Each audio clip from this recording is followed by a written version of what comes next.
ஸ்ரீமதே ராமானுஜாய நமஹ. முமுட்சுப்படி, ஸ்ரீவச்சன பூஷணம், திருவாய்மொழி இவற்றினுடைய ஆழமான அர்த்தங்கள், இந்த கிரந்தங்களில் இருக்கக்கூடிய சாஸ்திர அர்த்தங்கள், அவற்றை அறிந்து கொள்வதற்கு ஒரு நல்ல வாய்ப்பு. வரயோகி வித்யா என்ற ஒரு கோர்ஸானது தொடங்க இருக்கிறது. இந்த கோர்ஸில் வாரத்துக்கு 3 வகுப்புகள் நடத்தப்படும். 30-40 நிமிஷங்கள் கொண்ட வகுப்புகள் நடத்தப்படும். இந்த வகுப்புகளில் ரகசிய கிரந்தங்கள் என்ன, பகவத் விஷயம் என்ன, இவற்றில் உள்ள ஆழமான சாஸ்திரார்த்தங்களை நாம் அறிந்து கொள்ளலாம். ரகசிய கிரந்தங்கள்லேயும் பகவத் விஷயத்துலேயும் ஆழமான சாஸ்திரார்த்தங்கள் என்றால் என்ன, சில உதாரணங்கள் சொல்கிறேன். இவையெல்லாம் அண்ணா அப்பங்கார், அடைவளைந்தான் அரும்புத உரைக்காரர், அயோத்தியாஜீயர் சுவாமி போன்ற அர்வாச்சீன ஆச்சாரியர்கள், அதாவது மாமுனிகளுக்கு பின்பு ரீசண்டாக இப்போ வந்த ஆச்சாரியர்கள், அவர்கள் சாதித்த சாஸ்திரார்த்தங்கள். எம்பெருமான் உடைய நிருஹேதுக கிருப்பையானது நமக்கு உபாயம், எம்பெருமான் உபாயம், நாம் பண்ணக்கூடிய சரணாகதியானது உபாயம் அல்ல என்ற இந்த விஷயமானது அநேகமாக உபன்யாசம் கேட்ட எல்லாருக்குமே தெரிஞ்சிருக்கிற விஷயந்தான். எம்பெருமானுடைய கிருபை தான் உபாயம், நான் பண்ணக்கூடிய சரணாகதி அல்ல அப்படின்னா அப்போ நான் பண்ணுற சரணாகதியை வேண்டாமா அப்படின்ற கேள்வி வரும். அதுக்கு ஆச்சாரியர்கள் சாதிக்கக்கூடியது, நீ பண்ணுற சரணாகதின்றது மோட்சத்துக்கு காரணம் அப்படின்னு நினைக்க வேண்டாம், அது தடையை விலக்குவது, அவ்வளவுதான். பிரதிபந்தக அபாவம் என்று சொல்லுவார்கள், தடையை விலக்குவது. அப்போ மேற்கொண்டு கேள்வி வருது, தடை விளங்குவது காரணம் கிடையாதா? தடையானது விலகி போவது அது காரணம் கிடையாதானே? தடை இருக்கும் பொழுது காரியம் ஏற்படாது. அப்போ தடை விலகினால் தானே காரியமே ஏற்படும். அப்போ தடை விலகி போவதும் ஒரு காரணம் தானே. அப்போ நான் சரணாகதி பண்ணுறது எப்படி இருந்தாலும் ஒரு காரணம் தானே அப்படின்ற ஒரு கேள்வி வரும். இதற்கு அண்ணா அப்பங்கார் சில யுக்திகளை அருளி செய்கிறார். இது பெரிய சாஸ்திரியமான அர்த்தம். அதே போல் 2 வரிசைகள் நான் சொல்கிறேன். குயவன் இருக்கான், அவன் குடத்தை பண்ணுறான். குடத்துக்கு யார் காரணம்? குயவன் காரணம். அந்த குயவனை பிறப்பித்தவன் அவனுடைய தகப்பன். குயவனுடைய தகப்பன் இருக்கான், குயவன் இருக்கான், குடம் இருக்கு. குயவனால் குடம் செய்யப்படுறது. அந்த குடத்துக்கு குயவன் காரணம் அப்படின்றதுல யாருக்குமே சந்தேகம் கிடையாது. அந்த குடத்துக்கு குயவனுடைய தகப்பன் காரணமாக அல்லவா? ஏன் காரணமாக இருக்கக்கூடாது? குயவன் இல்லாமல் குடம் உண்டாகாது. அதே போல தானே குயவனுடைய தகப்பன் இல்லாமலும் குடம் உண்டாகாது.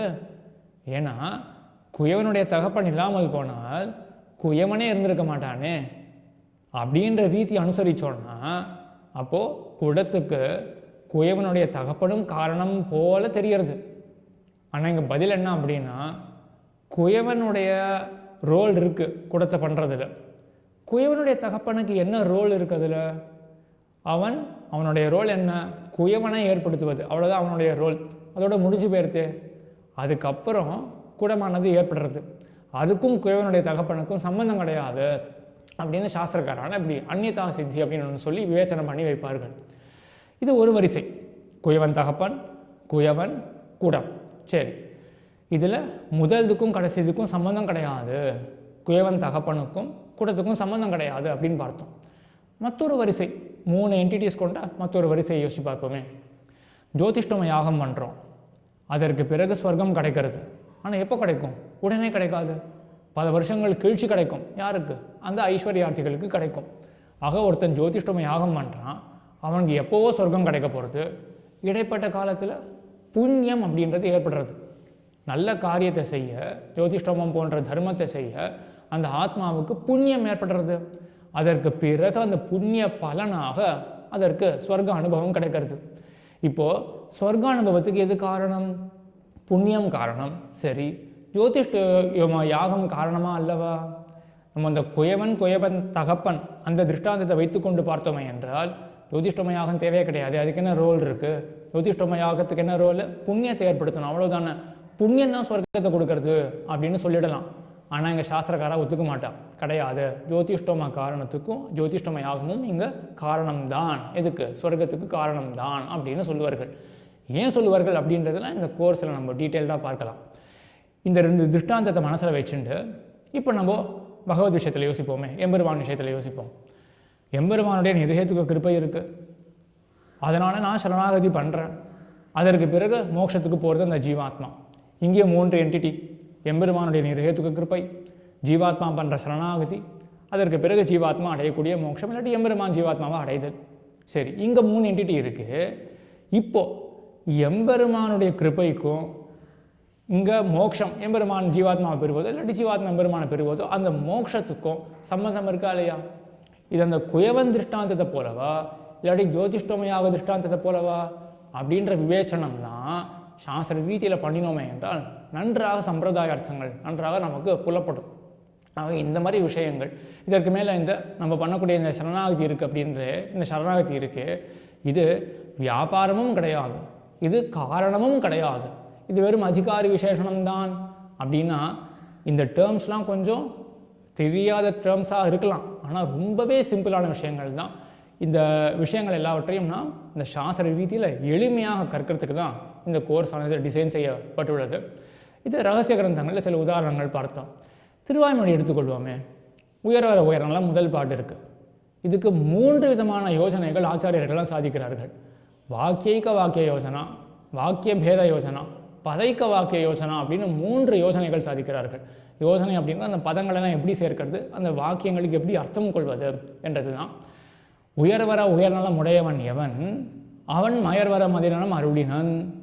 மயர்வர மதிநலம் அருளினன் எவன், அவன் அயர்வரும் அமரர்கள் அதிபதி.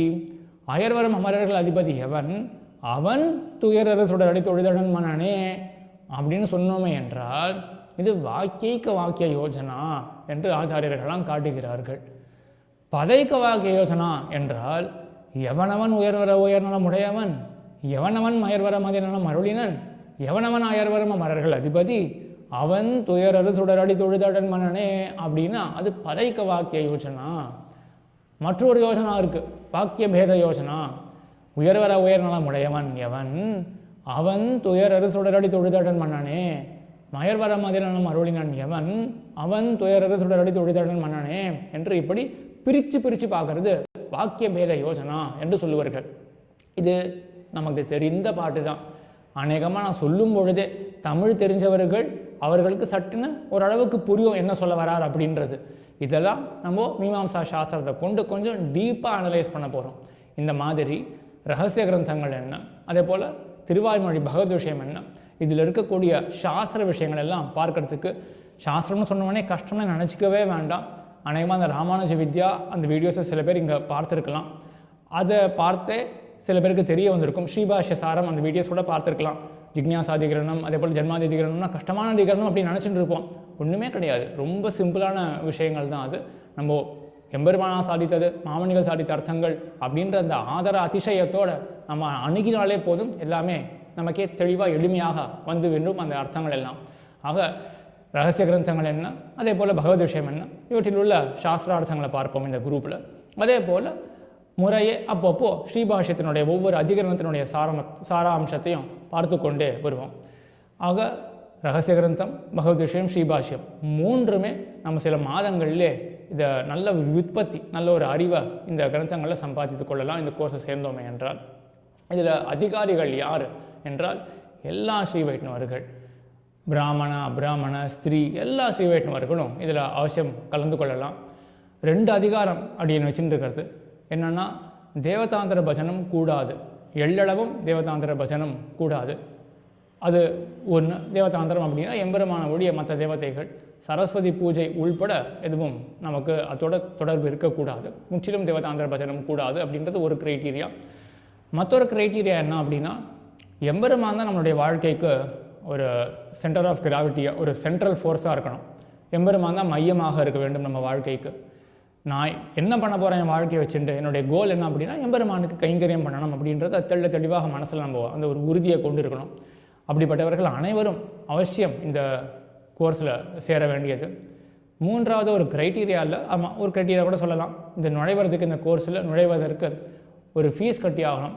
நூலாட்டி இன்ஸ்டிடியூஷனுக்கோ இல்லாட்டி பர்மனெண்ட் ட்ரஸ்ட்டுக்கோ ஃபீஸை கட்டி ஆகணும். இந்த ஃபீஸ் எதற்காக அப்படின்னா, கண்டிப்பாக நீங்களாம் நல்லபடியாக இந்த சாஸ்திரார்த்தங்களை படிப்பீங்கோ அப்படின்னு அந்த இன்ட்ரெஸ்ட்டை தெரிவிக்கிறதுக்காக, அதே போல் ரகசிய கிரந்தங்கள், திருவாய்மொழி இவற்றில் மேல் உள்ள இந்த ஆதரவை தெரிவிக்கிறதுக்காகவும் இந்த ஃபீஸானது வேண்டியதாக இருக்குது. இது நல்ல காரியத்துக்கு தான் பயன்படப்படுது. பர்மனெண்ட் ட்ரஸ்ட் பண்ணக்கூடிய ஆக்டிவிட்டீஸ்க்கு இது பயன்படும்.